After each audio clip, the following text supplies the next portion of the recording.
Libre à vous. L'émission pour comprendre et agir avec l'April, l'association de promotion et de défense du logiciel libre.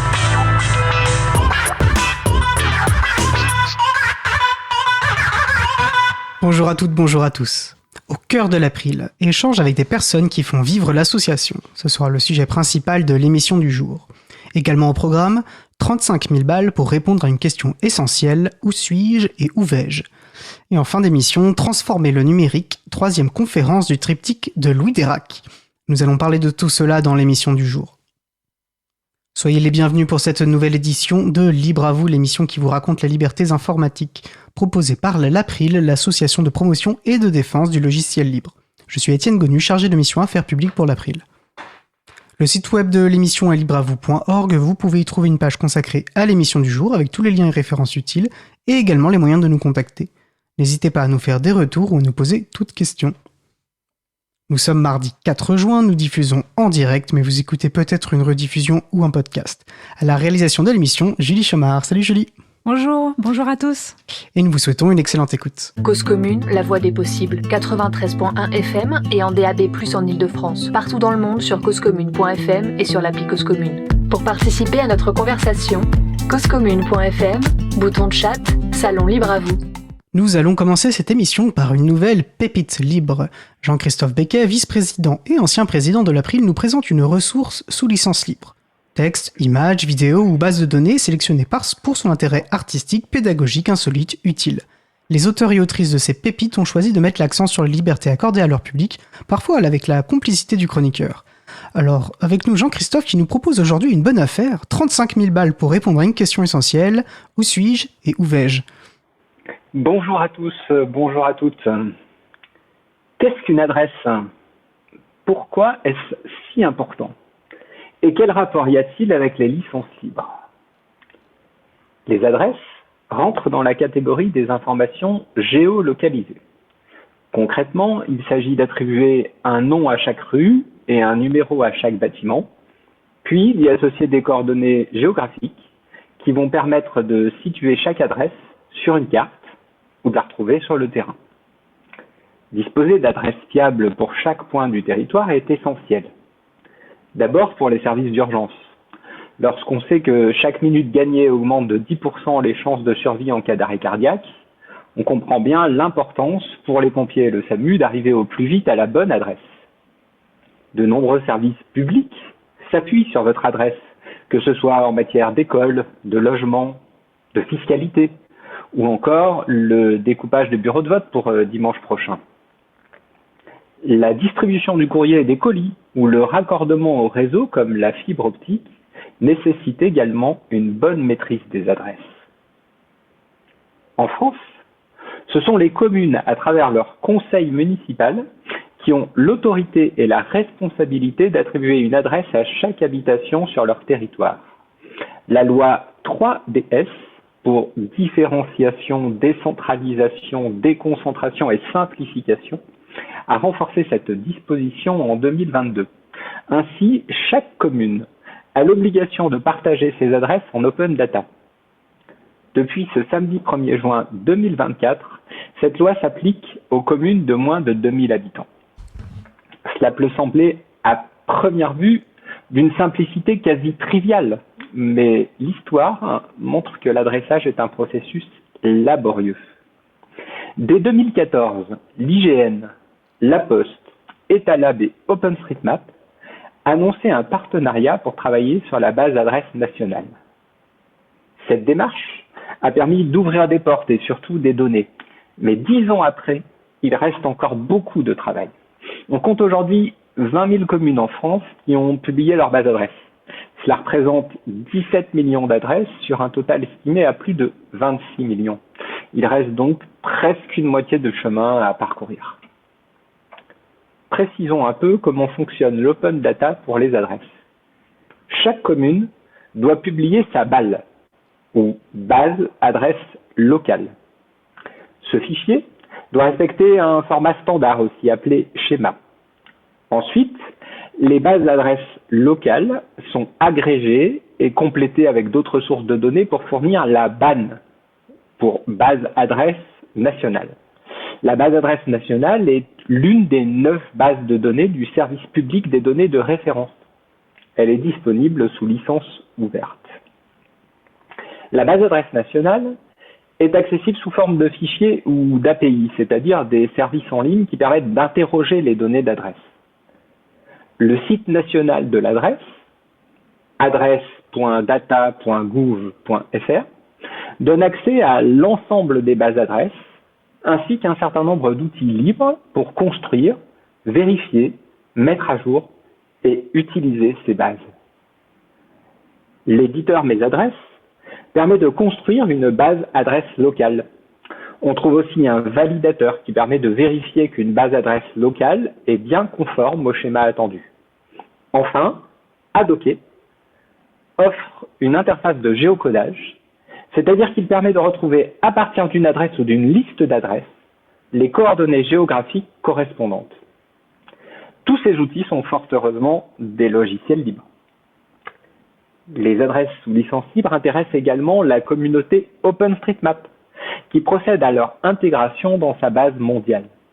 C'est une contribution très utile dans la mesure où de plus en plus de calculateurs d'itinéraires, notamment pour les mobilités actives, vélo et marche, s'appuient sur les données OpenStreetMap. Plus ces bases s'améliorent, et plus vous avez de chances d'arriver à votre destination. Merci beaucoup Jean-Christophe pour cette nouvelle pépite libre, c'était vraiment passionnant et ça montre très belle illustration de l'importance d'avoir effectivement des formats cohérents et ouverts, librement accessibles, et etc. Merci beaucoup pour cette pépite et je te dis au mois prochain peut-être ou c'est la dernière de la saison, tiens. Parce qu'effectivement ça s'arrête le 9 juillet, j'en profite, Nardin Brisson le 9 juillet. A priori, on avait dit avec Fred que c'était la dernière, mais je verrai si je rejoue en juillet. D'accord. Et a priori en septembre, tiens, je sais pas si on t'a demandé si tu souhaitais reconduire ou j'ai pas encore répondu, mais si l'équipe me dit que la chronique est toujours intéressante, je reviens. Ce sera avec plaisir, je pense. En tout cas, je te souhaite une bonne fin de journée, Jean-Christophe, et merci encore pour cette chronique. Belle émission, bonne fin de journée à tous et à toutes, à bientôt, au revoir. Au revoir. Et nous allons à présent faire une pause musicale. Après la pause musicale, nous échangerons avec Isabella et Vincent qui ouvriront le bal de notre sujet au cœur de l'April. Avant cela, nous allons écouter Clint at the Front Porch par Two Bullets for the Devil. On se retrouve juste après. Belle journée à l'écoute de Cause Commune, la voix des possibles. Cause Commune 93.1.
Nous venons d'écouter Clint at the Front Porch par Two Bullets for the Devil, disponible sous licence libre Creative Commons Partage dans les mêmes conditions.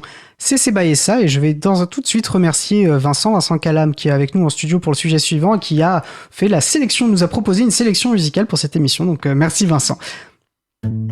Retrouvez toutes les musiques diffusées au cours des émissions sur causecommune.fm et sur libreavou.org. Libre à vous, libre à vous, libre à vous. L'émission de l'April sur les libertés informatiques. Chaque mardi de 15h30 à 17h sur Radio Cause Commune, puis en podcast. Passons maintenant à notre sujet suivant. Nous allons donc poursuivre par notre sujet principal au cœur de l'April, un échange avec différentes personnes qui font vivre l'association.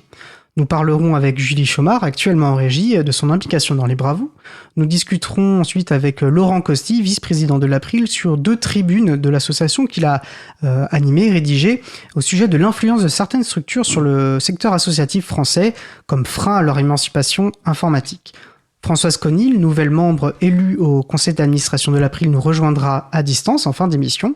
Et pour commencer ce beau programme, nous allons échanger avec Isabella Vanni et Vincent Calam. Alors Isabella Vanni, ma collègue dans l'équipe salariée de l'April, et Vincent Calam, un bénévole très actif de l'association, sur la recherche et l'archivage des musiques libres diffusées dans Libre à vous, un aspect important des émissions. N'hésitez pas à participer à notre conversation au 09 72 51 55 46 ou sur le salon web dédié à l'émission sur le site causecommune.fm, bouton chat. Alors Isa, Vincent, bonjour, merci d'être avec moi en studio. Bonjour. Bonjour. Alors comme je le disais, nous diffusons effectivement, Isa tu pourras le confirmer, nous ne diffusons dans l'émission que des musiques sous licence libre. Alors c'est un choix depuis le début, est-ce que tu peux peut-être nous rappeler ce que signifie une licence libre, une émission sous licence libre, enfin une musique sous licence libre, pardon. Avec plaisir, donc c'est le même principe finalement de la licence qui accompagne un logiciel libre, une musique sous licence libre permet à n'importe qui en fait de réutiliser la musique, de la modifier, de la partager. La seule condition est de citer le nom de l'artiste ou du groupe qui a composé la musique.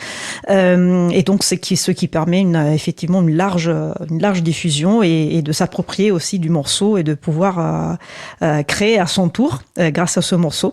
Et pour rappel, la radio Cause Commune qui accueille notre émission, qui héberge notre émission, paye une redevance qui lui permet de diffuser n'importe quelle musique, mais c'est vraiment un choix de notre émission, de l'émission Libre à vous, de ne choisir que de sélectionner que des musiques sous licence libre, parce que on promeut le logiciel libre, on promeut la culture libre en général, donc ça nous paraît complètement naturel de le faire aussi pour la musique.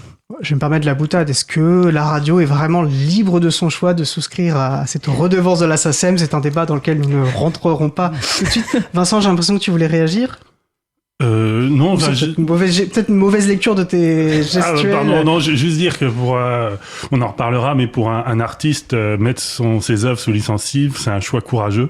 Donc, qu'il faut les soutenir pour ça. Rappeler que libre, c'est pas gratuit, et notamment, souvent les artistes ont des endroits où on peut acheter ou les soutenir ou leur offrir un café. Donc, s'il y a une musique qui vous intéresse, qui vous plaît à Libre à vous, n'hésitez pas ensuite à aller le découvrir, l'artiste, et puis de le soutenir un petit peu, parce que on sait que quand on est artiste, on mange de la vache enragée. C'est un rappel très important, effectivement. Donc oui, là, nous on liste, et c'est aussi une raison peut-être de notre volonté, on va rentrer pourquoi on le fait, mais de l'archivage et de rendre peut-être plus lisible aussi. C'est surtout parce que mine de rien, on a diffusé, c'est leur 210e émission, on a diffusé donc 210 émissions, en moyenne, et en général on diffuse 3 pauses musicales. Alors parfois on rediffuse parce qu'effectivement, même ne serait-ce parce que des musiques nous plaisent, on a envie de les réécouter, mais voilà, ça commence à faire un beau paquet. Bon, je vais mélanger l'ordre de mon sujet et qu'importe. Alors Vincent, c'est toi qui as le regard le plus précis. Est-ce que tu as en tête le chiffre ? J'aurais pu te demander avant, mais de combien de morceaux ? Là, on est à 440. Voilà, 440 morceaux libres, parce que, et là on va enchaîner reprendre ce fil. Comment trouver, c'était un peu l'ambition. Donc, on a fait ce choix qu'expliquait Isa, donc en 2018 maintenant, de ne diffuser que des morceaux libres. très rapidement, on est passé en hebdomadaire. Donc, toutes les semaines, trouver 3 morceaux sous licence libre. Si possible, des morceaux de qualité. Je pense que, alors, libre à chacun d'interpréter la chose, mais je trouve globalement, là, on trouve de très bonne musique sous licence libre, malgré peut-être l'a priori que ça peut avoir des personnes, la très bonne musique sous licence libre. Et voilà, la difficulté, c'était de trouver ces pépites, quoi. De les trouver, donc de trouver des sites, notamment, qui puissent permettre de chercher les musiques aussi par licence. C'est pas toujours le cas. Donc, on a commencé à référencer ces sites, qui étaient finalement notre point de départ. On a demandé aussi, bien évidemment, comme d'habitude, à nos membres et soutiens de nous donner un coup de main, donc de contribuer à la recherche et à nous signaler les morceaux qui aimeraient écouter à la radio, voire diffuser à la radio. Et on a commencé à noter tout ça sur un pad, sur un bloc-notes en ligne. En fait, le pad, c'est un bloc-notes qui permet une écriture collaborative et pas forcément au même temps. Donc, c'est très pratique. C'est un document qu'on peut retrouver facilement et auquel on peut contribuer très rapidement. Il suffit de se connecter. Le problème, c'est qu'on commençait à accumuler pas mal d'informations sur cet outil, tellement que l'outil, il est pas fait vraiment pour ça. Hein. Il est pas fait pour héberger des milliers et des milliers de lignes, des centaines et centaines de lignes plutôt. Et à bout d'un moment, ça a commencé à ramer un petit peu. Complètement, c'était inutilisable. Surtout pour moi, voilà, c'est vraiment moi qui a dit, mais moi j'en peux plus, j'ai du mal à travailler, à m'y retrouver en fait, parce que j'ai mauvaise mémoire, donc j'avais aussi du mal à retrouver les artistes qui me plaisaient plus, les musiques que j'avais aimées, et donc je me suis dit, mais il y aura bien un moyen déjà de signaler les musiques et de les retrouver, de les documenter et de pouvoir les chercher aussi plus facilement par genre, par exemple, aussi par durée, parce que parfois on a besoin de trouver une musique courte, parce qu'on sait que voilà, le temps n'est pas infini. On calcule qu'il faut à peu près 10 à 11 minutes de pause musicale dans leur totalité par émission. Donc parfois on a besoin aussi de chercher par durée. Normalement, on est censé aussi transmettre au moins une chanson avec paroles en français. Donc ça, si c'est un critère qui se prête à être filtré. Je précise que c'est pas un critère qu'on s'impose, c'est plus dans l'accord avec la radio. De la radio doit censé avoir un certain pourcentage de musique inédite, pas forcément inédite, mais en tout cas de musique francophone. Ouais, donc il y a toute une série de critères qui, personnellement, je mettais un temps fou à me retrouver sur cet outil, sur ce pad, au bloc-notes, et je me suis dit, il faut me demander à Vincent de nous aider là. Oui, c'est comme ça qu'est né, que Isa a lancé ce truc. Avant d'avancer sur ce sujet-là, pour reprendre peut-être le fil chronologique, mais en fait c'est le cœur de notre échange. Bon, parce qu'on a fait quand même quelques saisons, cette base de données, tu l'as mise en place, là, elle est utilisable enfin, c'est cette saison-là, ça fait 3-4 mois, je sais plus, le temps passe si vite que je m'y perds, mais on est dans cet ordre de grandeur. Oui, elle était prête en fin juin, mais je pense que vous l'avez vraiment utilisée à partir de cette saison. Okay. Oui, parce que c'était un prototype, au départ, il y avait que moi qui étais dessus, et voilà, il fallait ajuster. Et on va revenir, c'est juste que je veux pas oublier, en fait, te remercier, enfin, de signaler ce qu'on utilise, donc on utilisait, tu dis que tous les sites ne permettent pas de filtrer, donc on passe beaucoup par Bandcamp, par Free Music Archive, SoundCloud, sont des manières de chercher. Moi, je vais sur moteur de recherche, alors je fais site de points, je tape le nom SoundCloud ou Bandcamp et je tape entre guillemets Some Rights Reserved, qui est une manière de parler, de décrire ces licences, mais il faut filtrer ensuite un peu à la main dans le résultat de recherche pour enlever les clauses non commerciales qui ne sont pas des licences libres. Mais je voulais surtout ne pas oublier de remercier de signaler 2 sites qui sont au bout du fil.com. Ouais. Alors là, c'est un site qui fait beaucoup d'éditorial autour de choix musicaux sélectionnés et uniquement des musiques libres. Et Eric Frodin, qui était une des personnes derrière ce site, a d'ailleurs fait quelques chroniques dans Libre à vous. Vous pouvez les retrouver sur l'émission, je mettrai le lien. Donc merci à lui et Alice, j'espère pas me tromper, qui contribuent beaucoup au bout du fil. On a découvert beaucoup de belles musiques grâce à leur site, effectivement. Et il y a une fiche dédiée à l'artiste qui est dans laquelle on peut trouver aussi des citations pour l'émission. Et donc je vous suggère vraiment c'est pas forcément très régulier parce que c'est du travail bénévole, mais je vous conseille d'aller explorer auboutdufil.com et régulièrement il y a encore de nouveaux choix musicaux partagés. Et puis il y a Zik Libre en Bib, alors qui eux ils ne font plus, c'est assez récent, ils ont fini, c'est un réseau médiathèque je crois, enfin de personnes travaillant de bibliothécaires, voilà, et qui faisaient des sélections musicales pas strictement sous licence libre parce qu'il y avait des clauses NC, etc. Ça c'est des choix. C'est plutôt Creative Commons, donc voilà, libre globalement. diffusion et licence libre. Voilà, donc ça c'est leur choix et vraiment on n'a rien à redire à ça, mais qui nous permettait quand même d'avoir cette présélection, puis c'était vraiment des choix avec, pareil, un certain descriptif de pourquoi leur choix, classé par genre, etc. Et donc 2 sites qui nous ont quand même beaucoup aidé à découvrir des pépites libres, donc je tenais quand même à les remercier dans le cadre de cet échange. Bien vu. Donc, comme disait là, tu le disais, tu as commencé à dire voilà, nous on a ce besoin-là, tu t'es tourné vers Vincent. Alors Vincent qui est un bénévole à l'April, tu es développeur professionnellement. Oui. Tu nous aides, tu accompagnes l'April aussi sur tout ce qui est la mise en place, tu nous accompagnes sur la mise en place du site web de l'émission, dans le langage SPIP, etc. Donc voilà, avec Échange pour Isa, vous allez pouvoir nous raconter comment ça s'est construit. Tu as développé cette base de données. Oui, tout à fait. Alors c'est évidemment venu d'un message d'Isa sur la liste site web. Donc il demandait si on avait connaissance d'un outil capable de gérer type base de données. Dans un premier temps, on a réfléchi, on aurait pu intégrer ça dans le site web même de Libre à vous, via SPIP. On aurait pu en codant arriver à ce résultat-là. Mais on s'est vite allé sur l'idée qu'il fallait mieux un système autonome, serait-ce aussi pour des questions de gestion de droits de personnes, enfin des choses comme ça.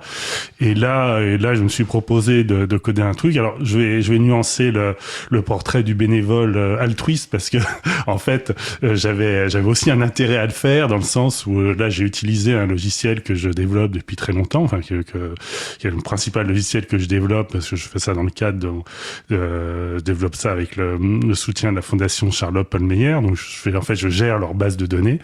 Et là, c'était pour moi l'occasion d'adapter ce logiciel à un autre cas de figure. Donc de voir si l'adaptation se faisait bien et puis d'avoir l'usage dans un autre cadre enrichissait le logiciel parce que en fait un logiciel s'enrichit énormément quand il y a des usages variés et donc là j'ai pas été déçu parce que ce qui est très bien parce que parfois il y a des bouts d'interface qui avaient pas bougé depuis 10 ans et puis bon mais les personnes qui l'utilisent au quotidien sont habituées et puis quand il y a des nouveaux arrivants qui regardent l'interface ils disent bah j'ai cliqué là j'ai pas compris ça a pas marché.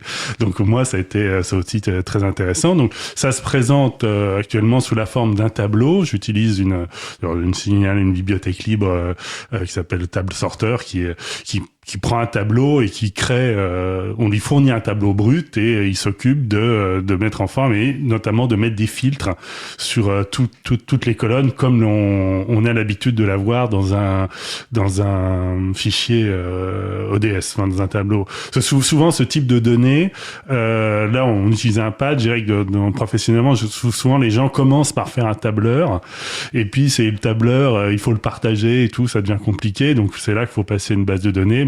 C'est un peu, c'est ce qu'on a fait. On a transformé ça en tableur en ligne pour pouvoir filtrer dessus et pouvoir faire des recherches, rajouter des auteurs et notamment recenser aussi le nombre de fois où a été diffusé un morceau. J'allais le dire. Parce que c'est une donnée très intéressante. On a, effectivement, quand c'était sur le pad, on a eu des découvertes qu'un morceau avait été diffusé 10 fois. Alors, c'est ce qui est bien. Mais effectivement, il y a des petits déséquilibres dans la diffusion. Donc, c'est ce type d'information que fournit une base de données. Et c'est un bon exemple de critères qui sont finalement... On crée des bases de données d'abord pour notre usage. Donc là, forcément, il y a des critères, le nombre de diffusions ou la durée, comme tu l'expliquais, parce que nous, une durée de radio, des morceaux de 5 minutes, c'est trop long. Donc il faut... donc voilà, c'est les critères. Mais ça reste une base de données. Ce tableau, il est librement accessible à toute personne. Le lien est partagé. Donc n'importe qui peut venir consulter ce tableau. Et je trouve que le système de recherche de morceaux, etc., l'utilisation de ce point de vue-là est très fluide. Par contre, pour contribuer, on pourra peut-être en discuter, le choix a été fait pour le moment, c'est il faut avoir un compte. Ce qui ne vous empêche pas de nous proposer des musiques libres et on les renseignera nous dans le tableau. Mais voilà, là par contre, il faudra un compte pour contribuer, ce qui nous permet aussi de mieux contrôler l'évolution pour le moment de ce tableau. On verra ce qu'on en fait dans le futur. Donc voilà, il y a ces critères. Alors il y a eu beaucoup d'échanges et je sais pas ce que tu en as pensé, Isa. J'ai trouvé marrant de discuter avec un technicien. Et nous, avec nos usages, un petit peu, tiens, qu'est-ce que ça veut dire ça? Ah oui, je me suis pas retenue en question et en proposition d'ajout de colonnes et tout. Vincent était hyper réactif et non, franchement, je me suis bien amusée dans ce projet. J'espère que c'est le même pour lui. Bah oui.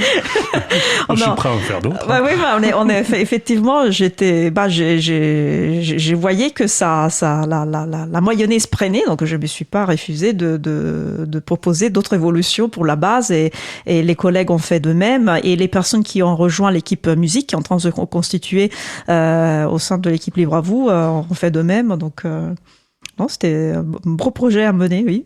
Et moi, je vous invite vraiment du coup à aller voir. Il y a plein de super morceaux musicaux. Là, Vincent nous a fait une sélection par rapport aux musiques disponibles. Il y a vraiment toutes sortes de genres et on a essayé de trier aussi par genres musicaux. Donc, si vous voulez découvrir des musiques sous licence libre, vous vous rendez compte qu'en fait, on ne se rend pas compte qu'elles sont sous licence libre. Ça n'a pas d'impact sur la qualité. Il y a vraiment de super morceaux dans beaucoup de styles différents.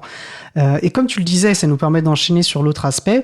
Pour la recherche, ça prend du temps. Alors, il y a des personnes parfois qui nous proposent des pauses musicales. Et je le redis, n'hésitez pas à nous envoyer un simple mail juste pour un morceau. Ça nous permet aussi de parfois d'en trouver d'autres. Et en fait, ça fait super plaisir juste de recevoir ce genre de contribution. Mais Isabella, tu t'es aussi dit, tiens, on peut essayer de formaliser ça un peu mieux pour et peut-être que des gens ont une capacité de trouver des musiques.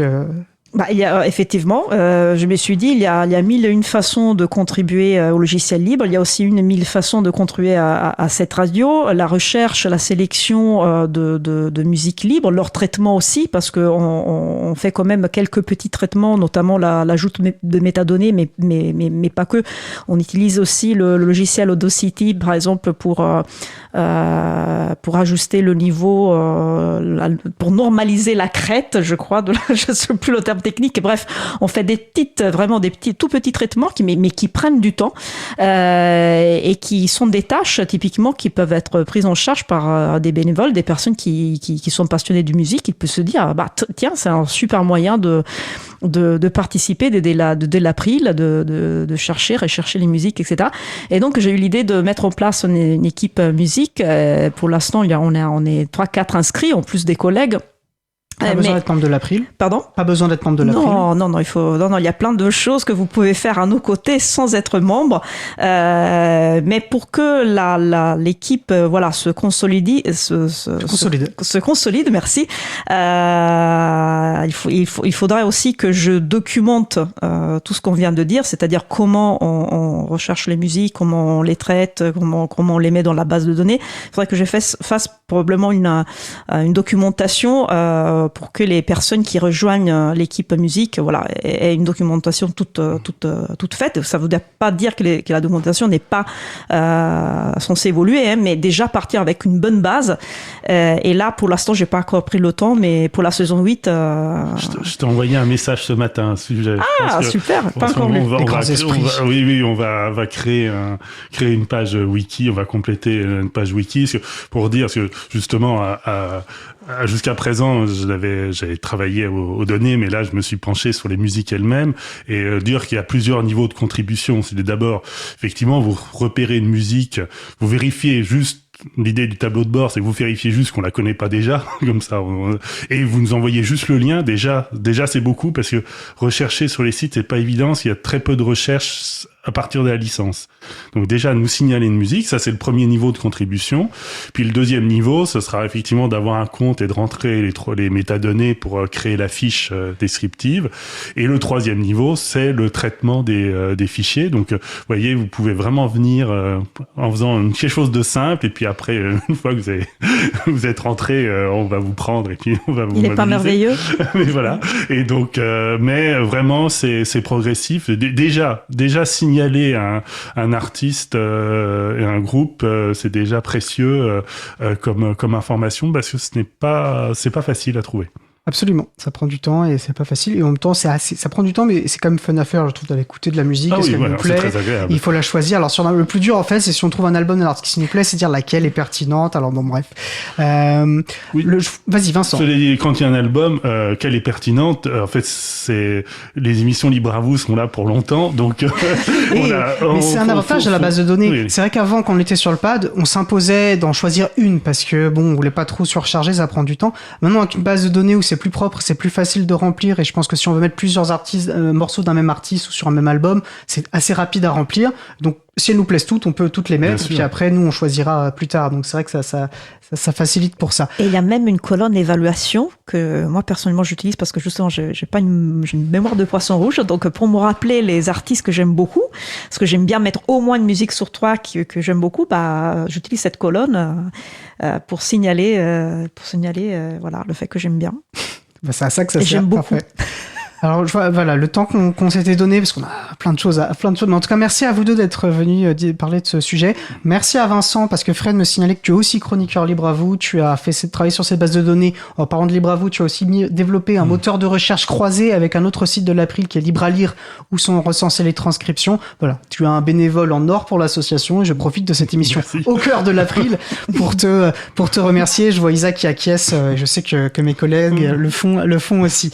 Donc merci à vous deux, et à présent nous allons faire une pause musicale.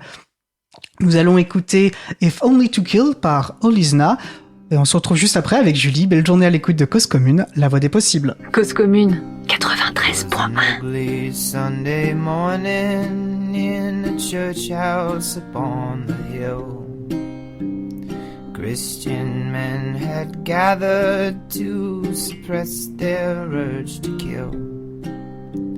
The sermon was full of bloodlust, and there were children in the room. I sat hunched on a back wall, nothing I could do but cry. Oh me, oh my, oh me, oh my. And I wake up every morning with a pain that I can't place. The devil don't visit for the weekend, no, he stays and stays and stays. And I can't shake this restless wind blowing to my back. All the faces in my memory have faded gray and black in a smoky side. Oh my, oh my.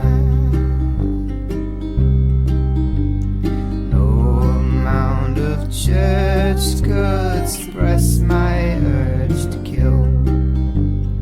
Two bodies under the floorboard, and it's not suppressed still.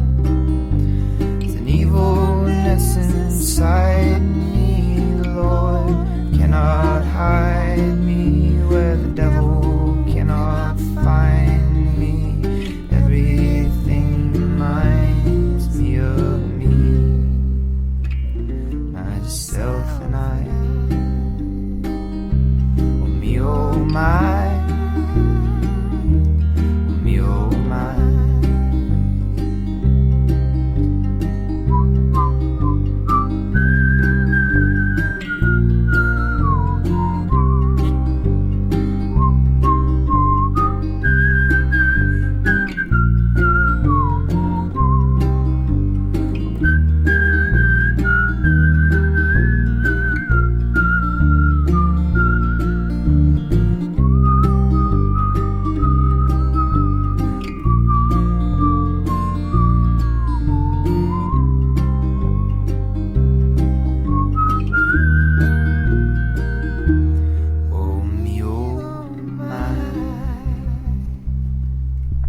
Nous venons d'écouter If Only to Kill par Olizna, disponible sous licence Creative Commons CC0, ce qui se rapproche le plus du domaine public.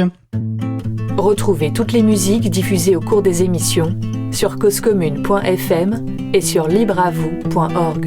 Libre à vous, libre à vous, libre à vous. L'émission de l'April sur les libertés informatiques. Chaque mardi de 15h30 à 17h sur Radio Cause Commune, puis en podcast.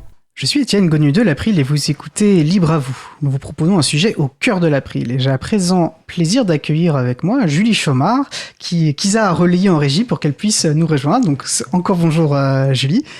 Donc Julie, tu fais partie de l'équipe du grand collectif maintenant Libre à vous. Tu es arrivée à la régie Libre à vous. Tu fais partie de cette équipe. Ça fait combien de temps d'ailleurs que tu es arrivée En septembre. En septembre, Ouais, tu vois, j'aurais dit plus longtemps, oui, finalement. Alors c'est quelque chose de nouveau pour toi la régie. Je crois que tu n'en avais jamais fait avant. Oui, alors là, donc aujourd'hui, je fais la régie pour l'émission et puis donc je suis venue sur la table du studio et Isabelle m'a remplacée pour faire la régie pendant que je... Et du coup, donc je n'avais jamais fait de régie avant, donc je connaissais pas, l'April de nom, je connaissais pas très bien l'April. Le logiciel libre, un petit peu aussi parce que je suis informaticienne, mais je connaissais pas trop le logiciel libre non plus. Et je connaissais pas la régie. Par contre, j'aime beaucoup la radio et j'aime beaucoup le son. J'aime beaucoup l'audio parce que je suis par ailleurs musicienne. Et donc, comme je suis informaticienne, j'aime beaucoup la technique aussi. Donc, la radio, pour moi, c'est le son et la technique. Et donc, j'ai vu une annonce comme ça, par hasard, en juin. Je ne sais plus trop pourquoi. Puisque si tu connaissais pas trop l'April, voilà. Le hasard de la vie parfois. Oui, exactement, parce que bon, je fais quand même du bénévolat dans ma vie depuis de nombreuses années. C'est un aspect que j'aime dans la vie sociale. Et donc, j'ai vu cette annonce de bénévolat pour rejoindre la régie de l'April. Et l'annonce était formulée de telle manière qu'elle était accueillante et bienveillante et même pro, je dirais. On essaye. Voilà, donc elle m'a donné envie en fait de venir. Elle m'a donné envie de venir essayer parce que déjà comme je sentais que c'était bienveillant, je me suis dit même si je connais pas, peut-être je serais bien accueillie.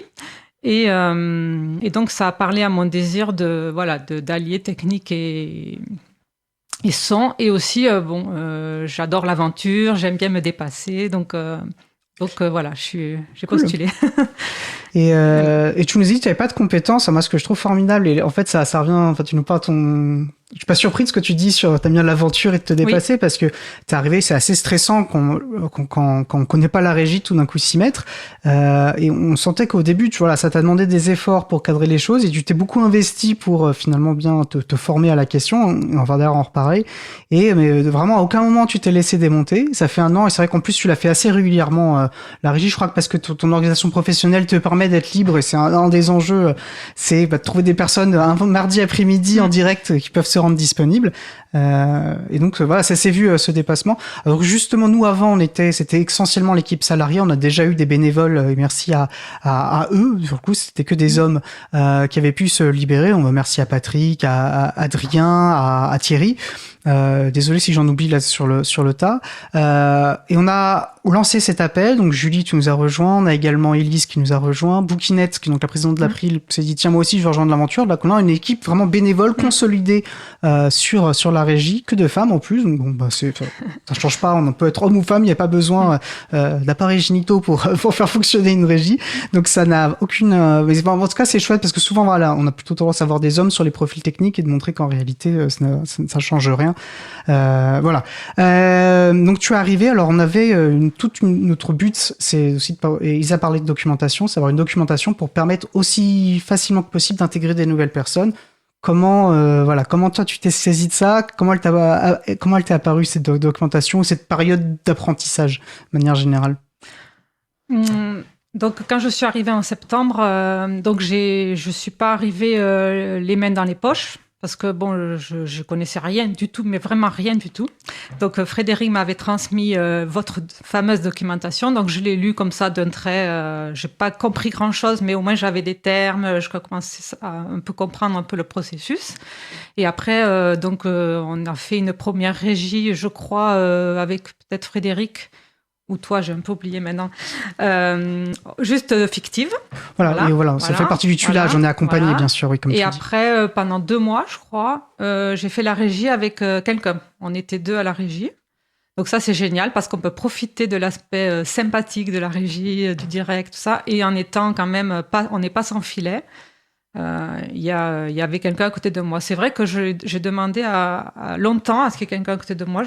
On me disait mais non t'es prête, mais parce que c'est vrai que j'ai le trac, que je suis pas quelqu'un de nature spontanée, Quand je dois parler comme maintenant, par exemple, il a fallu que je prépare quand même un petit peu, que j'ai du mal à avoir des arguments de manière spontanée.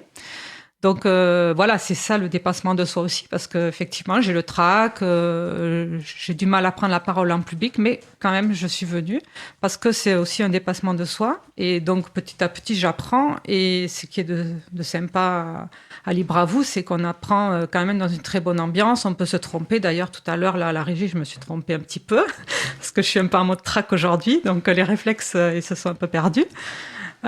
Mais ça se passe super bien. Du coup, on a confiance en soi pour avancer. Donc voilà, petit à petit, j'apprends. J'interviens de plus en plus à l'émission, à la régie ou à l'animation. Oui, parce que tu as déjà animé un sujet court, un sujet court pour l'émission. Ouais. Voilà, sur un sujet qui me plaisait bien, que j'ai proposé. Et tu as envie d'en faire d'autres en plus, je crois. Et j'ai bien envie d'en faire d'autres. C'est cool ça. Petit à petit, j'espère que je vais avoir plus le profil d'animateur.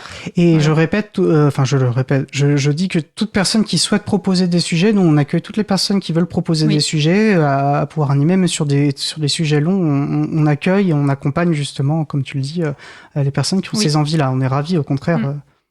Tout à fait. On est très bien accompagnés. Comme quelqu'un comme moi qui n'y connaissait rien. Maintenant, j'arrive à faire la régie régulièrement et à commencer à proposer des sujets, ou à participer un peu sur le studio comme je le fais actuellement. Et donc oui, effectivement, dans mon organisation personnelle, je peux venir le mardi après-midi. Ça, c'est une chance dans ma vie de pouvoir un peu organiser mon temps de travail. Je pense que c'est à peu près le seul critère vraiment qu'il faut, c'est être disponible le mardi. C'est la grosse contrainte sur la régie, c'est sûr. Voilà, et encore, c'est pas tous les mardis. Ça peut, là, déjà, on est 3, donc ça fait un mardi par mois, voire 2. Moi, j'insiste un petit peu toujours pour venir, parce que j'aime bien venir. Sent que ça te plaît, oui. Voilà. J'aime beaucoup. Et puis, j'aime alors aussi le fait que j'ai découvert l'April. Parce que voilà, je connaissais pas tellement l'April, le milieu du logiciel libre, mais j'étais quand même intéressée par le sujet. Et vraiment, comme je dis à chaque fois, j'ai découvert l'April, j'ai découvert les sujets, j'ai découvert les interventions, et ça aussi, c'est génial, quoi. Je me suis vraiment intéressée. Maintenant, même dans ma vie professionnelle, là, je viens d'installer un site internet avec OpenStreetMap, par exemple. Donc, j'en avais entendu parler par Jean-Christophe Becquet. J'ai fait un sujet WheezyPrint, donc maintenant j'utilise aussi WheezyPrint sur mes serveurs. Enfin, voilà, vraiment, je m'intéresse à ça. Le fait de vous avoir écouté, je trouve très intéressant. Super. Alors, je vois que le temps file, mais j'ai quand même précisé parce que tu t'es aussi lancé, tu as accepté une autre aventure qu'on t'a proposée. Oui. Semaine prochaine, il y a les rencontres professionnelles du logiciel libre et tu as accepté de venir avec, on va t'équiper d'un micro et tu vas aller porter ce micro à différentes entreprises qui font du libre, Donc, c'est le 10 juin à Lyon. Comment tu ressens, toi, cette aventure? Eh bien, oui, un peu comme toujours. J'ai toujours un peu le trac, mais voilà, il faut y aller. On est bien accompagnés et donc je vais aller là-bas. Je vais rencontrer plein de gens. Je vais leur poser des questions. On va interagir. Je pense que ça va être très intéressant, très sympathique. J'espère que les personnes là-bas seront intéressées à parler. Voilà. Et après, on va compiler tout ça pour mettre dans une émission. Et voilà, donc j'ai envie de faire quelque chose d'intéressant et j'ai envie d'aller rencontrer les gens, et de participer à l'April parce que voilà, je suis pas membre de l'April, mais voilà, j'aspire à faire plus de choses avec vous. Super, et ce n'est pas une nécessité pour pouvoir contribuer et faire des projets avec nous. Merci beaucoup, Julie, le temps a filé. Merci beaucoup d'avoir pris ce temps d'échange. Je vais demander à Isa de nous lancer la prochaine pause musicale que je vais quand même prendre le temps d'annoncer. Nous allons écouter Sweet Asian Dreams par Emma et on se retrouve juste après, toujours sur la Cause Commune, la voix des possibles. Cause Commune 93.1.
Nous venons d'écouter Swiss Asian Dreams par Emma, disponible sous licence libre Creative Commons, partage dans les mêmes conditions.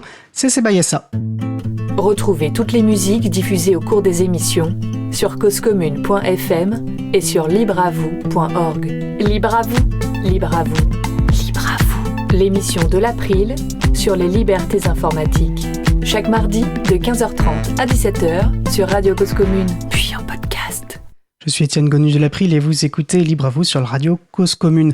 Alors je voulais faire une très courte parenthèse, je me suis un peu emmêlé les pinceaux sur le sujet précédent lorsque j'ai évoqué le fait que l'équipe de la régie était composée exclusivement de femmes. Je tenais à préciser que je distingue bien sexe et genre et qu'une femme trans est une femme, un homme trans est un homme. Et désolé si j'ai pu heurter des personnes qui nous écoutent par mes propos un peu confus. Alors, nous vous proposons aujourd'hui dans Libre à vous un sujet au cœur de l'April et j'ai à présent plaisir d'accueillir Laurent Costi, vice-président de l'April et chroniqueur de Libre à vous. Salut Laurent. Bonjour Étienne, bonjour à tous et à toutes. Merci de nous rejoindre pour ce sujet.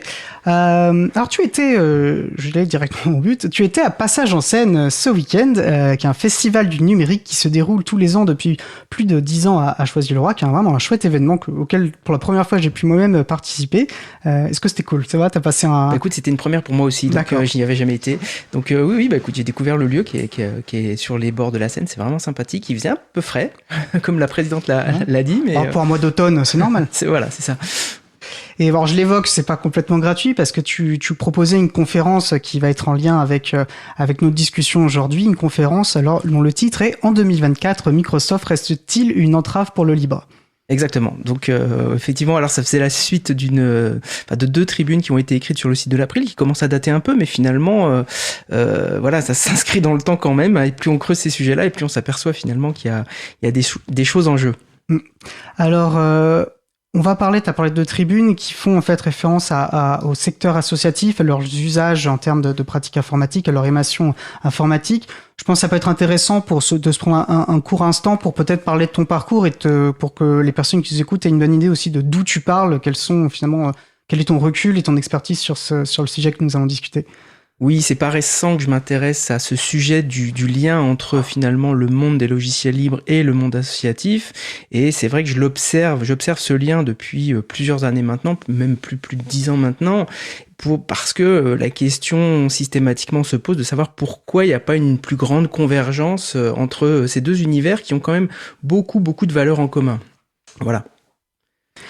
Oui, tout à fait. Alors, donc ce milieu associatif, bon, comme comme pour tout le monde en fait, a des besoins informatiques. Et nous, à l'April, on considère, tu peux me confirmer, qu'elles doivent autant que possible faire se peut donner une priorité au logiciel libre. De toute façon, on pousse pour une priorité au logiciel libre pour tout le monde, les associations inclus. Quel regard tu portes sur une association, sur leurs besoins informatiques? Est-ce qu'il y a des spécificités? Est-ce qu'il y a des difficultés particulières qui sont propres aux associations? Et en même temps, je dis association, j'imagine que ça recouvre énormément de réalités différentes. Oui, 1,4 million d'associations en France, donc 90% d'entre elles sont des structures sans salariés. Donc évidemment que les besoins de ces structures-là, de ces personnes qui incarnent ces associations-là, ne sont pas du tout les mêmes que des associations qui peuvent avoir jusqu'à 1000 salariés. Et donc c'est vrai qu'il faut aussi réfléchir en ces termes-là. C'est vrai que j'ai plutôt tendance à m'intéresser aux très petites associations et petites associations moyennes, on va dire, voilà, jusqu'à 50 salariés. Après, on va considérer qu'elles ont des moyens suffisants pour vraiment réfléchir à la structuration de leur système d'information. Et c'est vrai qu'en deçà, ça reste très compliqué quand il n'y a pas de compétences internes, quand ça fait pas partie de l'objet de l'association, de ne pas prendre ce qu'a pris le voisin, et donc du coup de ne pas être dans un effet de mimétisme et puis d'utiliser ce que les autres utilisent. Et pour sortir de ça, il faut prendre conscience qu'il y a des enjeux avec ça et il faut avoir le temps de le faire. Et ça reste finalement une problématique pour les associations que de dégager du temps pour prendre conscience de tous les enjeux et de peut-être, alors c'est à elle de décider évidemment, mais de peut-être prendre la décision quand même d'aller vers un système d'information moins corrosif pour leurs données et les données des adhérents et adhérentes. Mais pour se poser ce contexte, je trouve intéressant peut-être de s'arrêter sur cette idée que beaucoup d'associations sont des très petites associations, exclusivement portées par des gens sur du temps bénévole. Donc voilà, temps bénévole, on le consacre au sujet de son association. On n'a pas forcément des compétences, on n'a pas forcément le temps d'aller les chercher parce qu'on se rend pas forcément compte qu'il y a des enjeux derrière. Et en fait, c'est finalement, ça équivaut presque aux mêmes usages, aux mêmes problématiques que l'usage quotidien d'une personne qui va les transporter sur ses usages dans son asso, quoi. C'est ça, la porosité elle est extrême là. On a vraiment des gens qui mélangent d'ailleurs sans s'en rendre compte les données associatives, les données personnelles. Donc ça aussi, c'est des choses qu'il faut pointer. Alors évidemment, il y a des fois, on n'a pas l'occasion, on n'a pas la possibilité d'acheter 2 ordinateurs pour mettre une séparation extrêmement franche entre les 2 univers. Mais peut-être que il y a quelques mesures à prendre pour justement aussi séparer ces données-là, quoi. Je pense que c'est pas forcément le cas de toutes les associations, ça va dépendre, mais j'ai l'impression de ce que tu dis que le risque, c'est quand c'est que notre informatique, entre guillemets, et en même temps on est tellement au réseau que est-ce que c'est vraiment que son choix à soi, la question peut se poser, mais quand on est dans le cadre associatif, on imagine que d'autres personnes, notamment si l'association a des usagers ou des usagères, il peut y avoir des impacts qui vont dépasser la seule personne qui met en place l'informatique. Donc c'est des problématiques qui peuvent être spécifiques à ce contexte associatif, qui va pas forcément être au même niveau d'enjeu que si on est sur vraiment l'échelle individuelle. Attends, je suis pas sûr d'avoir compris ta question. Excuse-moi, Étienne. Non, mais en fait, j'y réfléchis pendant notre échange. Je vois, en tant qu'utilisateur ou utilisatrice individuelle, bon, les enjeux sont réels, hein, en termes de préserver sa liberté informatique et de fait aussi les personnes de notre entourage avec qui on va avoir des interactions informatiques. Dans le cadre d'une association, on va avoir une forme de responsabilité, notamment si l'association a des usagères ou des usagers ou d'autres membres. Ouais. À partir du moment donc où, dans ce cadre un peu institutionnalisé, on va proposer un outil informatique, ce n'est pas seulement notre liberté d'utilisateur et d'utilisatrice qui rentre en ligne de compte, mais finalement on a un impact significatif sur celui des autres membres de l'association, sur celui des usagers et les usagères de l'association. C'est pour montrer qu'il y a un enjeu qui est vraiment très... Et c'est vrai que là, en plus, les gens qui ont un tout petit peu de compétences, qui ont des habitudes sur certains logiciels, vont embarquer l'ensemble de l'association sans qu'il y ait eu en amont la moindre réflexion sur le fond, parce que finalement, on fait confiance à la personne qui a la compétence, et puis ça permet d'aller entre guillemets vite et d'avoir un système avec un logiciel, un réseau social. On va très vite être accompagné par cette personne qui sait, qui connaît, et donc du coup, effectivement, l'association adopte sans réflexion un outil, quoi. Là, peut-être de rappeler le rôle d'associations comme l'April, je pense aussi à Framasoft, c'est de faire notamment de l'éducation populaire, mais l'April n'est pas une association d'éduc-pop, mais de cette sensibilisation aussi de pourquoi c'est important pour les associations de se saisir ces enjeux, pourquoi ce sont des enjeux politiques dont elles doivent se servir, parce que effectivement, dans ce temps très contraint, on n'a pas forcément le temps disponible intellectuellement de prendre conscience de ces enjeux, même si je pense qu'ils sont de plus en plus visibles, appréhendés, on en parle de plus en plus, surtout sur les considérations Mais c'est vrai qu'il faut réussir à enclencher un début de réflexion. Enfin, là, j'ai vu récemment, j'ai accompagné une association qui était sous Dropbox. Alors déjà, c'est quoi Dropbox ? Dropbox, c'est un outil qui permet de déposer des fichiers. Finalement, c'est un cloud simplifié qui permet de synchroniser aussi des données entre différents postes. Donc tu as accompagné cette association ? Voilà, pour aller migrer vers un système alternatif un peu meilleur. En l'occurrence, du coup, basculer sur Nextcloud, sous Orit d'ailleurs. Mais Nextcloud qui est du logiciel libre. Là. Voilà, tout ça c'est intégré dans du logiciel libre et c'est quand même beaucoup plus simple pour les données. Mais du coup, c'est à ce moment-là aussi que j'ai mesuré, parce que ça fait longtemps que j'utilise plus ces outils, à quel point ces outils ils sont enfermants. Et puis vraiment dans une logique de consommation. En fait, la première chose qu'on voit en haut à gauche, avant même le mot accueil, c'est votre carte de crédit n'est pas à jour. Bon, donc du coup là, ça pose les choses. On sait à qui on a affaire. Néanmoins, l'association, elle ne se rend plus compte à quel point elle est dirigée dans ce système-là. C'est terrifiant. On cliquait sur des petits boutons sur l'interface et c'est pareil, ça ouvre des fenêtres pour dire utilisez le compte premium, vous aurez plus de facilité, sans même comprendre pourquoi il faut faire ça. Et finalement, on a regardé avec l'association, elle avait un compte qui permettait de stocker 3 téras de données, c'est colossal, hein, on se rend pas compte, et elle utilisait, au bas mot, elle a besoin de 50 gigas. Donc, j'arrive même pas à calculer l'échelle. Oui, voilà, on est dans des échelles, mais parce que le système dans lequel ils étaient les encourageait à toujours déposer plus de données, toujours aller plus vers l'avant, prendre le compte supérieur, etc. En fait, c'est que ça l'interface. Alors que finalement, maintenant, synchroniser des données avec des logiciels libres, avec Nextcloud, eh bien, ça devient simple. Mais en fait, il faut réussir à trouver la bonne fenêtre, le bon moment pour poser ces choses-là et faire que l'association ouvre les yeux finalement sur des outils qu'elle pense pertinents pour elle et qui finalement l'engagent sur des choses qui n'ont aucun sens, quoi, qui n'ont aucun sens. Merci beaucoup, et je voulais qu'on passe le temps pour poser un peu aussi le contexte des enjeux, d'où on parle, et pour avancer dans notre histoire des 2 tribunes que tu as mentionnées. Donc là, on a la réalité, les besoins et les enjeux pour les associations, mais ce terrain n'est pas neutre, il n'est pas juste, il y a des logiciels libres, des logiciels pas libres, il y a des structures, il y a des protagonistes, on va dire, dans cette histoire. Donc, Solidatech, TechSoup, le bocage, l'association du bocage, Emmaüs, voilà. Est-ce que tu peux nous clarifier un petit peu le rôle et quels sont les protagonistes, quels sont leurs rôles dans tout ça ? Oui, alors c'est vrai que ça fait partie des choses qui ont circulé sur la liste de l'April Libre Association, qui était très active à l'époque. Elle est un peu moins active en ce moment, mais il existe des acteurs en France qui veulent le bien des associations. Ça, je pense qu'on peut pas leur retirer ça, mais qui, sans s'en rendre compte, finalement contribue à un soft power américain qui est juste colossal, quoi. À force de creuser le sujet, j'ai vraiment l'impression d'être confronté à quelque chose comme Coca-Cola précédemment, où on retrouve encore au fin fond de l'Afrique des panneaux Coca-Cola sur les cafés, quoi. Donc et là finalement les structures en France, alors là du coup je parle de Solidatech. Solidatech, c'est pas une association directement, c'est un programme, elle se qualifie comme un programme d'une SIC, alors une société coopérative d'intérêt collectif qui s'appelle les Ateliers du Bocage, qui est une structure dans les Deux-Sèvres, qui fait de l'insertion, qui fait du reconditionnement d'ordinateurs, qui propose aussi des ordinateurs sous GNU Linux, mais qui finalement a accepté de porter le programme Solidatech en France suite à une sollicitation de TechSoup.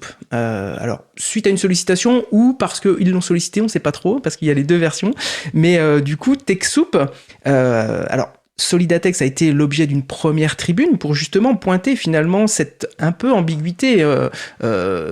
Solidatech revendique quand même de soutenir les communs numériques. Pour moi, c'est pas vrai. Là, on est vraiment dans le common washing. Parce qu'il propose, c'est ça, à des prix qui bat toute concurrence des logiciels, des licences Microsoft pour citer que, mais de différents logiciels et clairement pas que du libre. C'est ça. Quand on va, oui, c'est essentiellement ça. Finalement, il donne des accès à des coûts très très peu chers à des logiciels privateurs de liberté, comme effectivement les suites LibreOffice, les licences Windows pour les ordinateurs, et finalement, ça entretient l'association dans ce système-là, sans qu'elle se pose la question finalement de savoir s'il y aurait pas des alternatives et si ce serait pas meilleur pour l'association. C'est évident, hein, quand on lui dit bah voilà, normalement une licence c'est 189 €, ben là on va vous la vendre 12 €. L'association, elle se dit je fais une super affaire, elle se dit pas tiens, je vais peut-être quand même regarder s'il y a pas anguille sous roche, quoi, ou baleine sous gravillon, quoi. Mais donc voilà, on est dans cette espèce d'entretien d'un système. En plus, ce programme bénéficie d'une belle image parce que les gens se disent bah oui, on fait une affaire et puis franchement c'est super, ça nous aide, ça nous soutient. Il y a des programmes d'accompagnement, de formation, donc oui, il y a quelque chose qui séduit les associations. Et c'est en ça que moi je trouve ça dangereux pour le libre, parce que souvent dans le monde du libre, on a une tendance à se tirer dans les pattes en disant bah oui, c'est normal, nos logiciels ils sont pas bons, ils sont pas beaux, etc.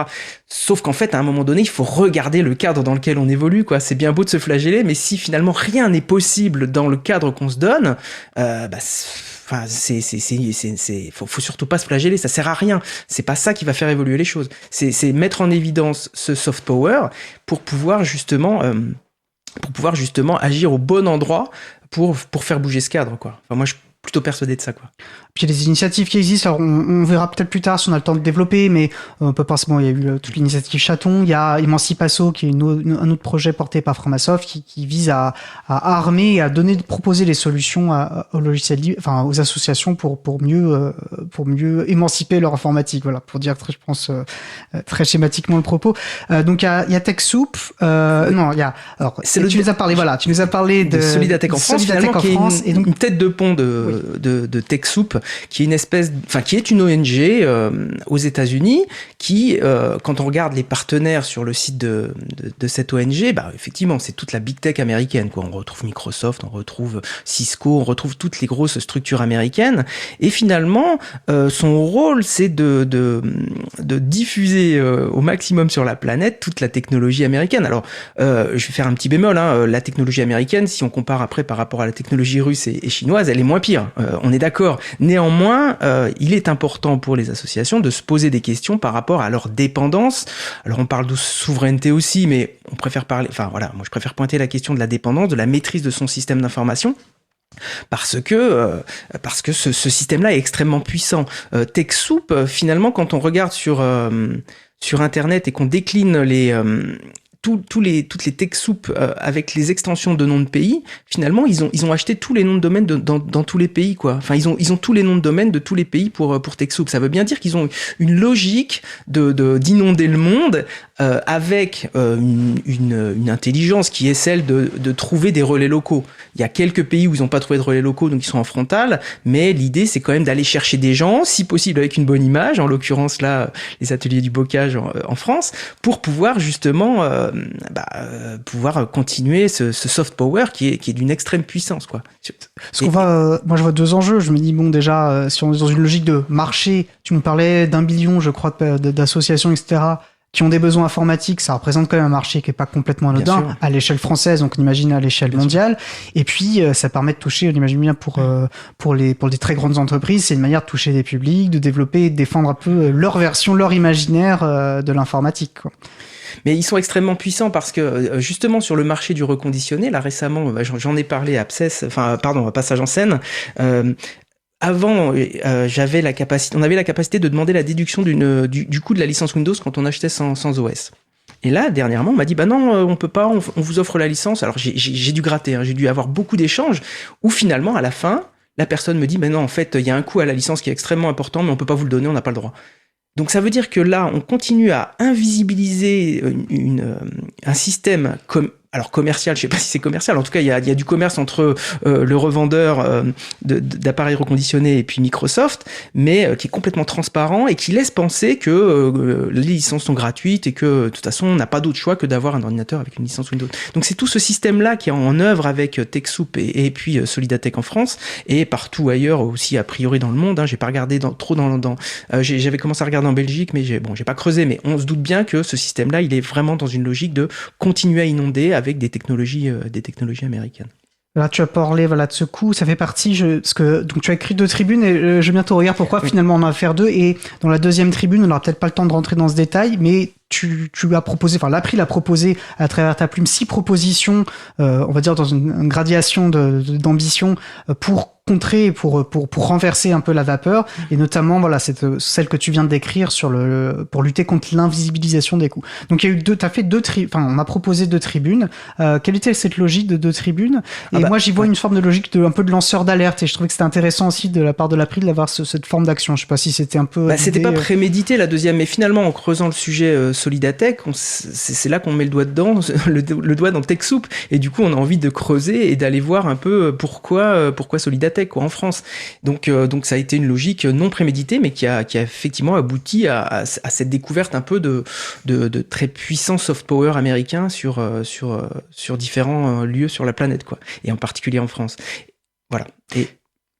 Et Alain, je pense que c'est une difficulté qui existe. Donc tu as essayé aussi, on a essayé de donner de la visibilité à ces tribunes, notamment surtout sur la seconde. Donc en contactant des journalistes, en contactant des parlementaires, il y a eu assez peu de retours. Et comment on se l'explique? Parce que ça touche aux associations. Alors il faut pas toucher aux gentilles initiatives qui aident les associatifs. Ça montre que Microsoft et puis la big tech américaine réussissent ce soft power. Plus on est discret, plus on est invisible, et mieux on a réussi pénétrer. Et bon, après, je pense aussi que l'actualité ne nous aide pas parce que maintenant, si on ne parle pas d'IA, on n'est pas écouté, on n'est pas entendu.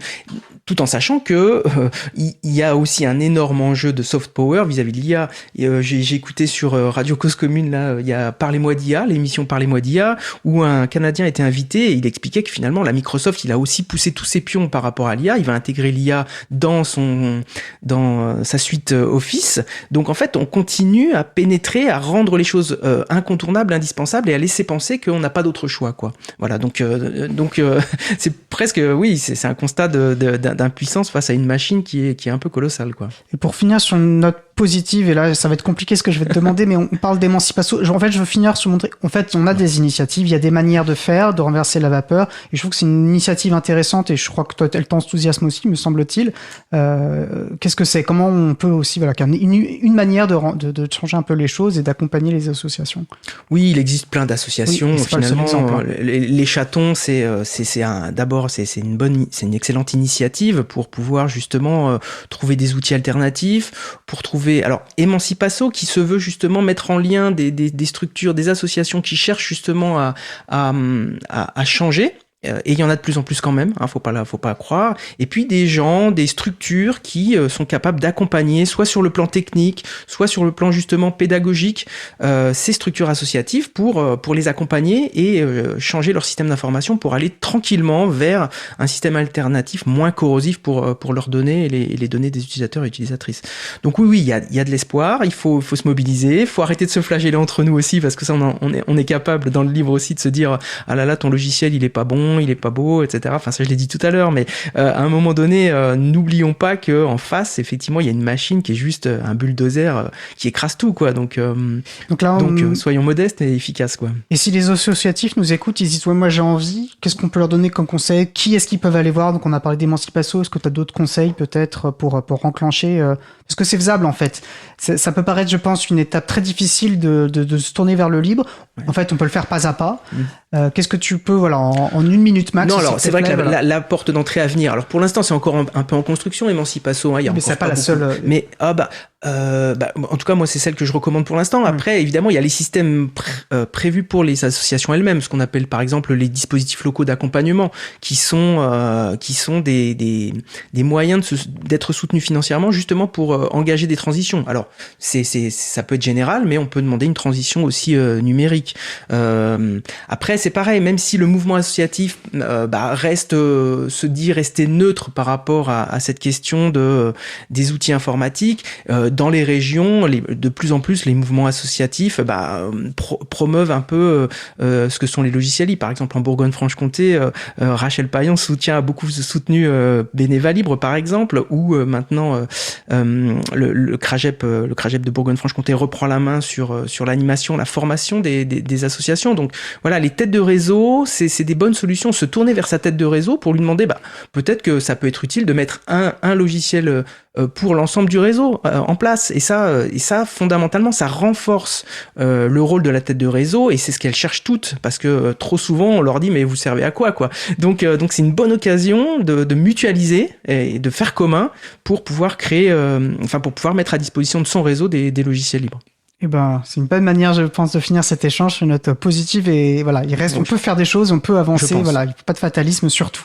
Merci beaucoup, Laurent. Merci. On va pas faire une dernière pause musicale afin de gagner du temps. Et alors, normalement, nous avons avec nous Françoise Conil pour notre dernier échange dans Au cœur de l'April. Françoise, est-ce que tu es avec nous ?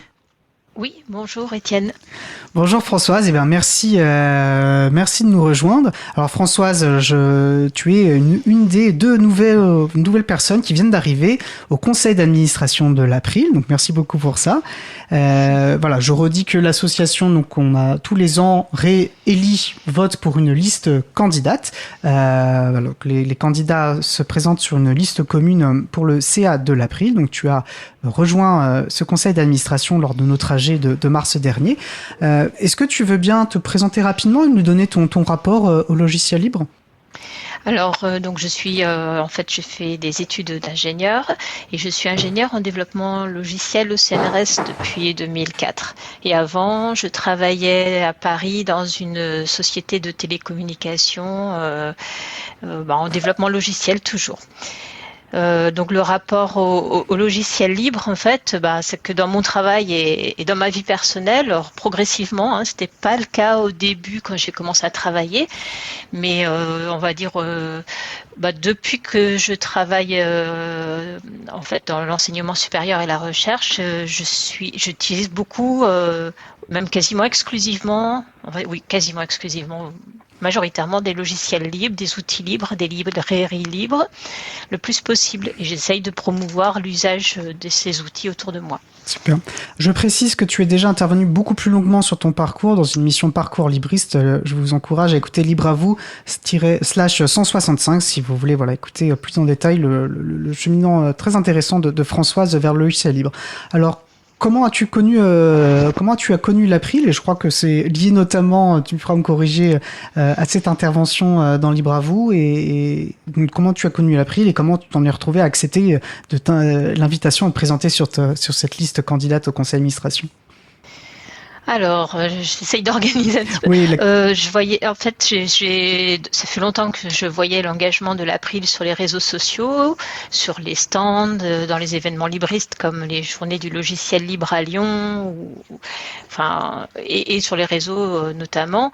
Je voyais que son action était importante pour la promotion du logiciel libre, qu'elle avait des prises de position importantes et qui me tenaient aussi à cœur.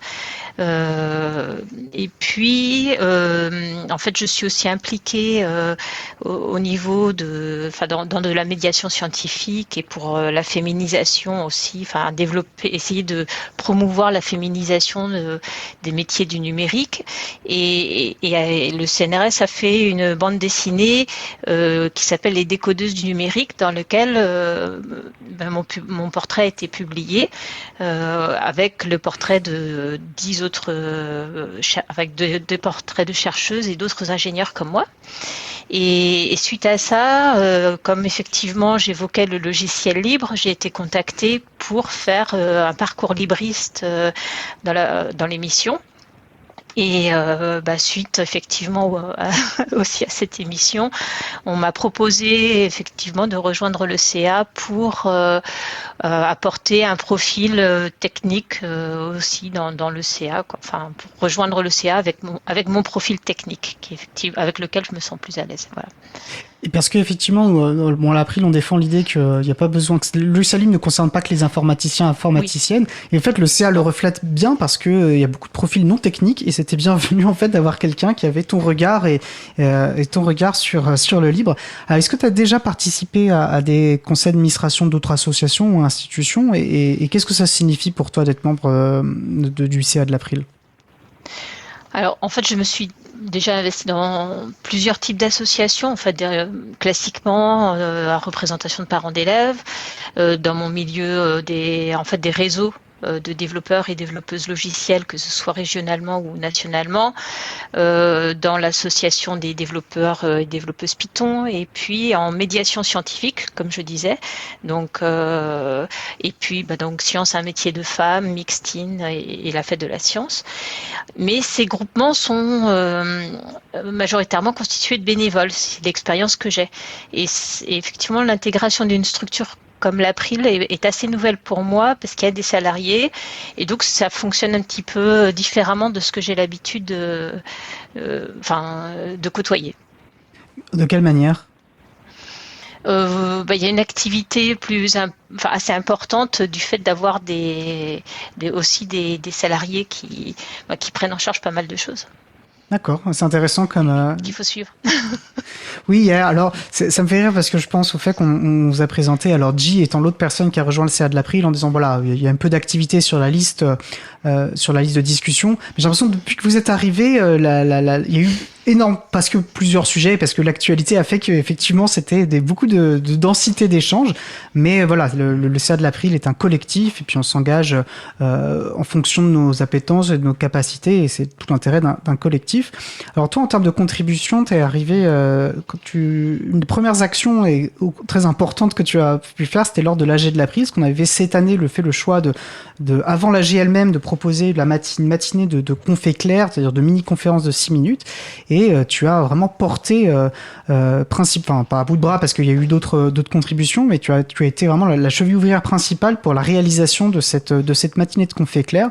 Voilà, c'est un exercice, je crois que tu m'as dit que tu connaissais déjà, et oui. Pourquoi est-ce que ça t'a plu, qu'est-ce que t'en retires? Alors, c'est compliqué parce qu'effectivement, en fait, c'est quelque chose que j'ai fait dans mon engagement, dans ce que j'appelle, tout ce qui est réseau, on va dire association de développeurs, développeuses dans l'enseignement supérieur recherche.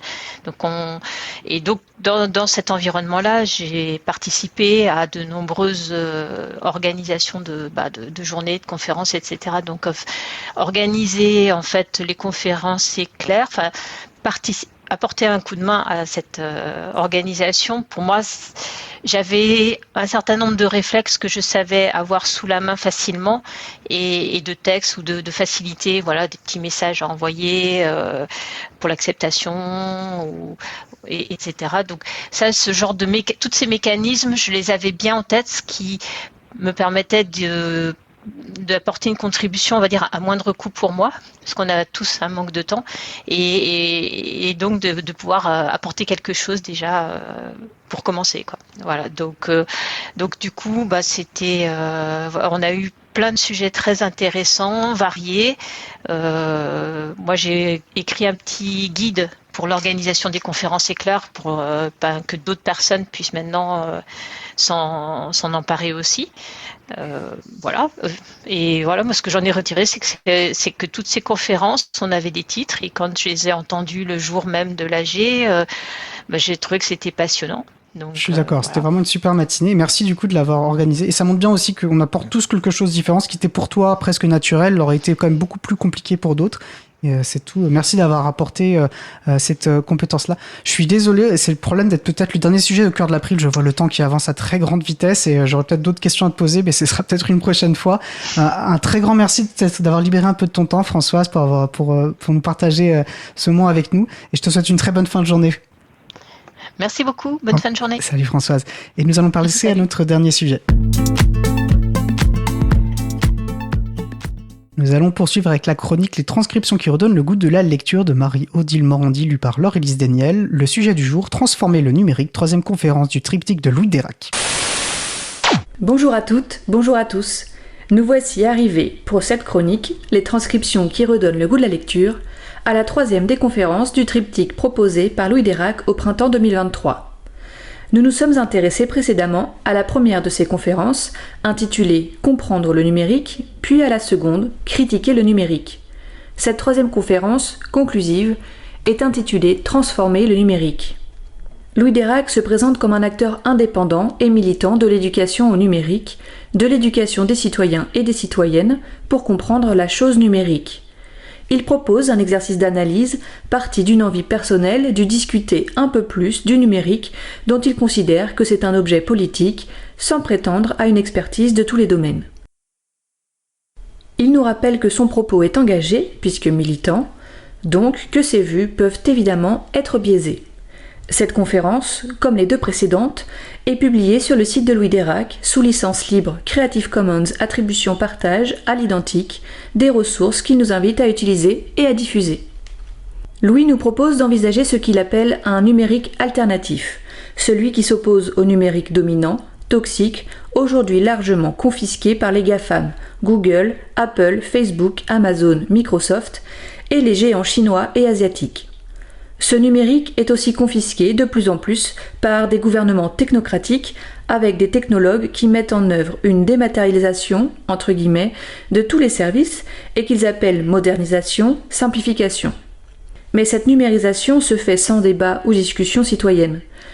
Pour beaucoup de gens, le numérique est devenu une chose magique, qu'il n'y a plus besoin de vraiment comprendre, qu'il ne faut plus critiquer, qui est là, qu'on n'a pas vraiment désiré, qu'on n'a pas vraiment choisi. Il est nécessaire de déconstruire le mythe tenace de solutionnisme technologique, par exemple que les problèmes environnementaux auxquels on fait face vont être résolus par des solutions numériques et technologiques, avec utilisation de l'oxymore numérique responsable.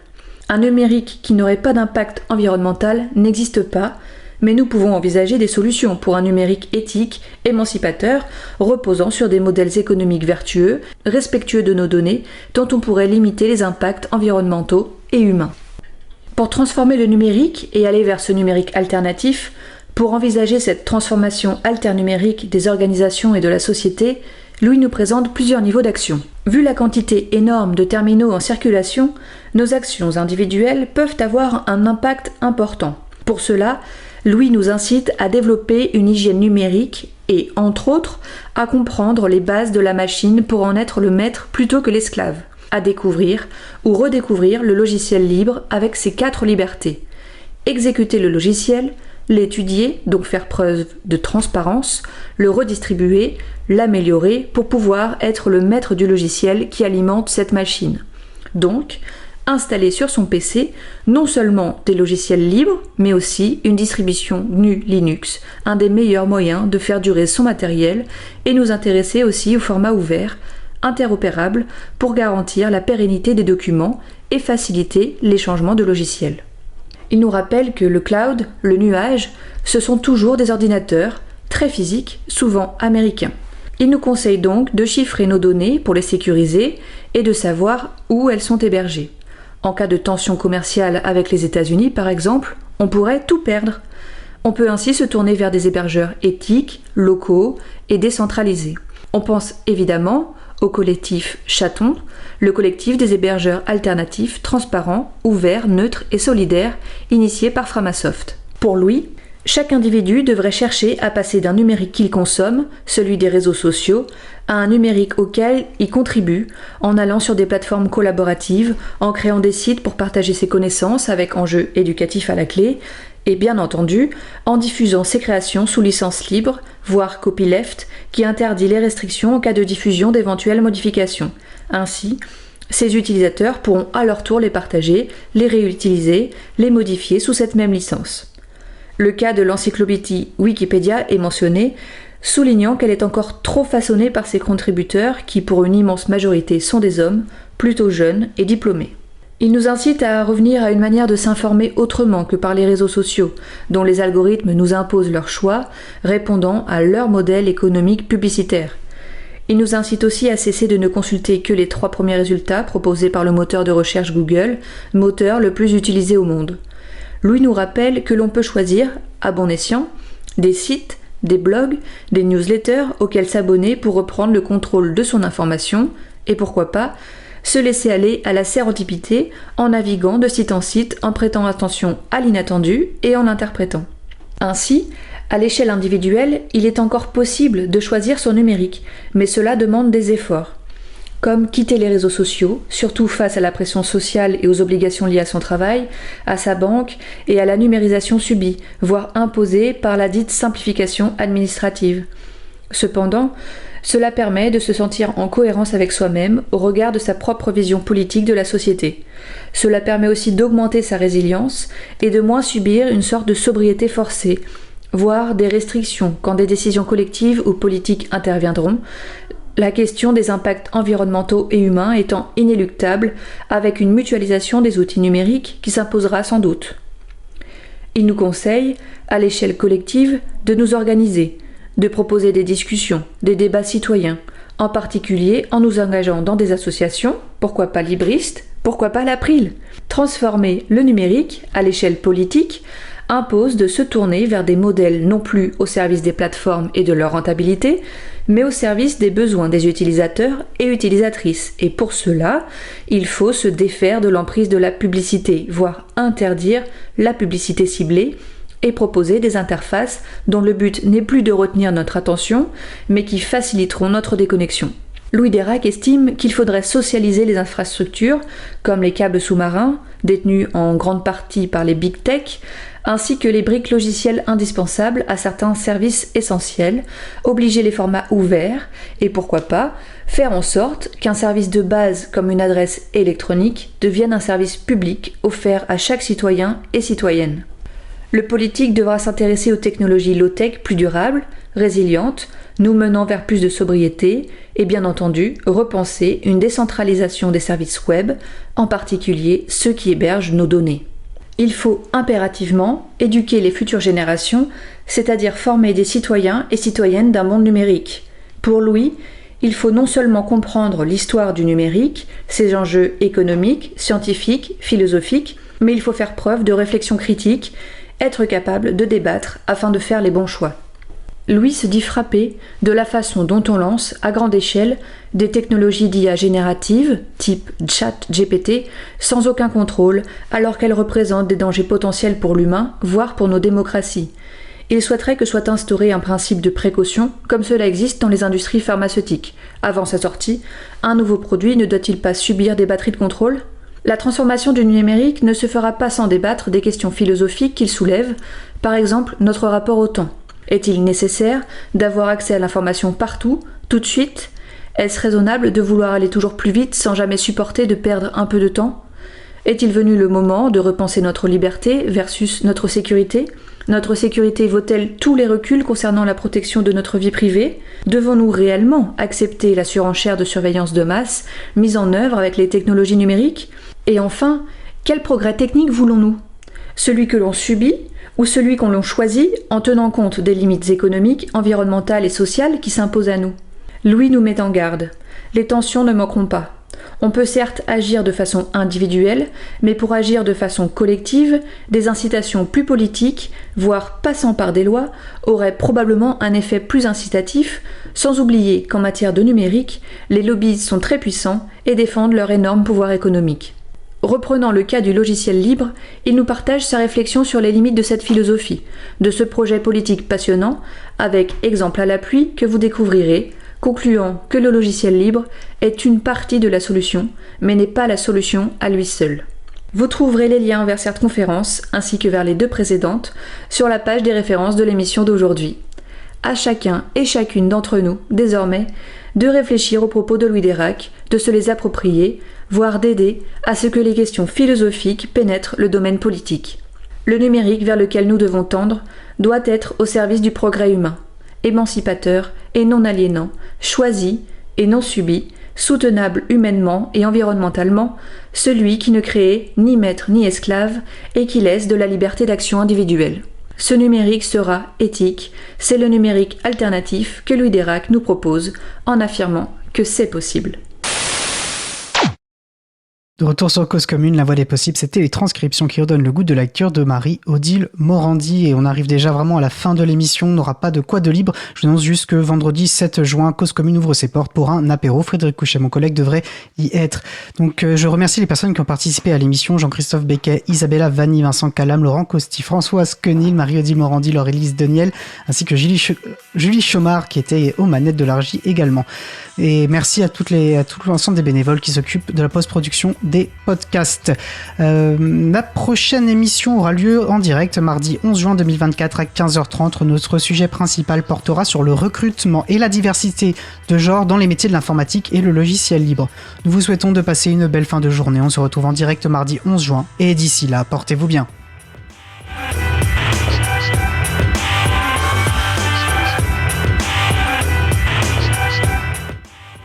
Le nom des versions de Debian, le nom vient du nom du personnage du film d'animation Toy Story. Ainsi, la version stable de Debian s'appelle Bookworm, un petit vermisseau en anglais. Pour en savoir plus sur Debian, écoutez Libre à vous numéro 10 sur libreavou.org/10.